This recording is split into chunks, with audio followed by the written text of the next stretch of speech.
All I know for sure about going into Sunday night's game is that CeeDee Lamb was a full participant in yesterday's practice. Mm-hmm. And now I'm hoping that George Pickens is a full participant in the football game on Sunday night. And I believe Don't get leave on that. Go off, though. I mean, you know. That's crazy, Skip.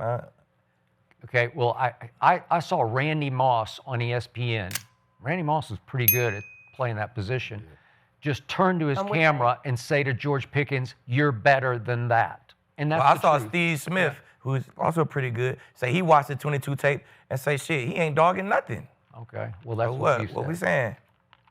Whatever he did or didn't do, I need him to be full-on George Pickens in this game, and I believe he will be. And I don't know why, but the Cowboys have always had Justin Jefferson's number, and I don't know, he just never has had a game against them. He's lost all 3. We've beaten them the last 3 times. That probably doesn't come into play here at all. But at home, we've been dominant. Mm-hmm.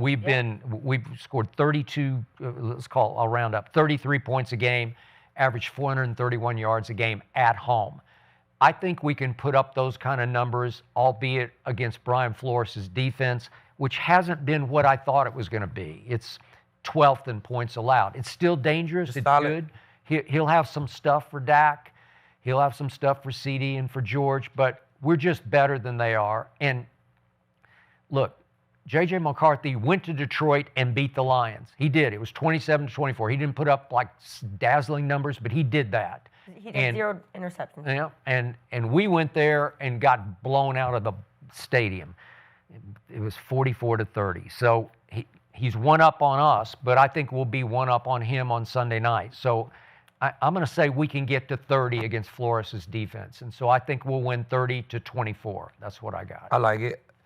JJ is coming off his best game of the season now. So,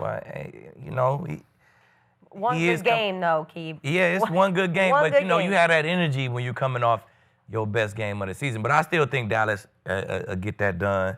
Because the Cowboys, they get pressure right in your face. That's how their team is built right now. When they're playing solid on defense, they get pressure right in the middle.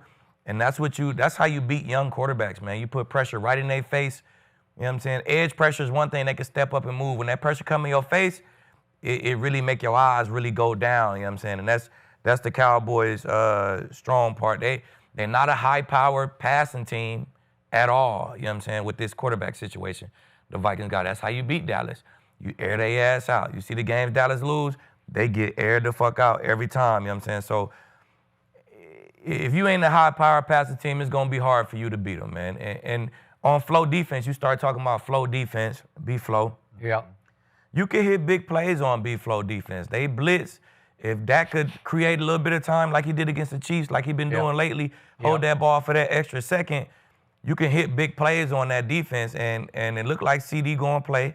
So I don't even know how much B-flow will blitz because you in a dilemma at that point. You know what I'm saying? Do I want to blitz and lead these guys one-on-one, or do I want to play my cover 4? He got a nice little cover 4, matchy cover 4 he play. Do I want to play my cover 4 and just stay on top and make Dak kind of do what the Lions did? Yeah. You know what I'm saying? The Lions just kept everything in front of them, stay deep, no deep ball, or try not to give up no deep balls. They can kind of play that kind of way too, a lot of too high. So I don't think they'll come out and blitz 40, 50% of the time like he usually do. I think they'll see that tape and they'll just make it a slow grind for Dallas and try to play them that way. But long as the Cowboys stop that run, man, they'll be good. They should be able to, like you say, score 30 and beat these guys, man. Dak won't have to worry about as much blitzing because of Pickens. Yeah. Y'all got, if he gonna beat her or not, well, he changing the game plan right now. He doing his job right now. All right. Wednesday, Thursday, and Friday, making you not blitz Dak as much because you're gonna be scared to blitz him. You're gonna be scared to leave these guys solo by themselves. So that's what Pickens brings to the table right there, man. He winning the game for you right now. I think that defense is worse than them numbers say. A lot of times when you mean Vikings or yeah, which defense? Yeah, the Vikings. Vikings defense. A lot of times when your offense is so bad, your defense looks better because the opposing offense doesn't have to do as much. Right. Once you get a certain lead, or That's a good you just point. keep it to win the game. You're not really trying to take points and light the scoreboard up because you know the opposing offense can score. I've been in that situation with the Browns. Our offense was bad. We middle of the pack, 15, because the offense just stopped really opening up their playbook throughout the game.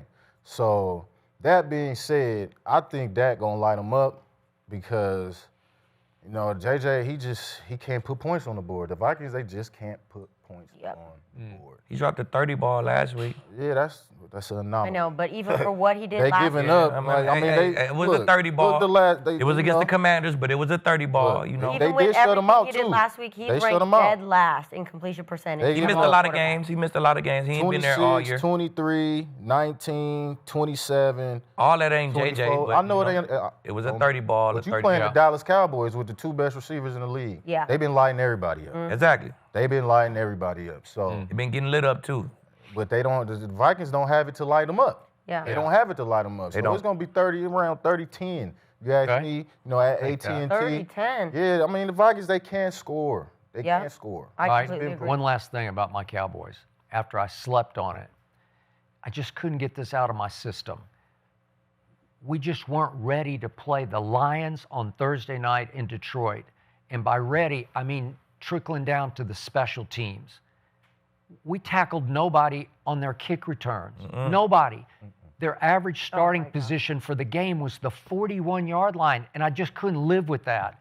So then I did watch the Hard Knocks, and it's got Dak on the field before the game. He's hyping everybody up, and he's yelling, I fucking love this. I fucking love this. Like, this is going to be the night. This is going to be the place. Like, this is what we live for.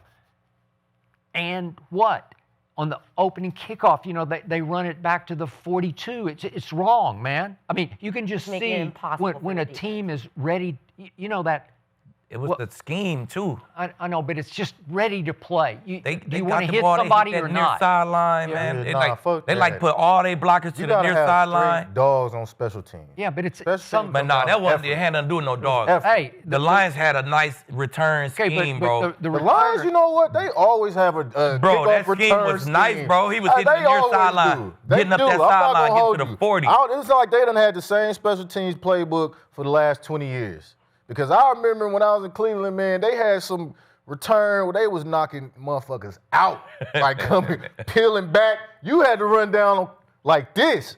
Okay. Literally, knocking cats out. You watch them kickoff returns. That man, they scheming that shit up. Okay, but they had to call up some white dude from the practice And squad. he was fearless too. Killing He them. was hitting He was it. killing them. Sometimes that's what you need, a straight practice squad guy who's trying to make some money because you just gotta hit that shit. And a lot of guys like Turpin not just really hitting that shit right now. Maybe we need some white guys on the kick.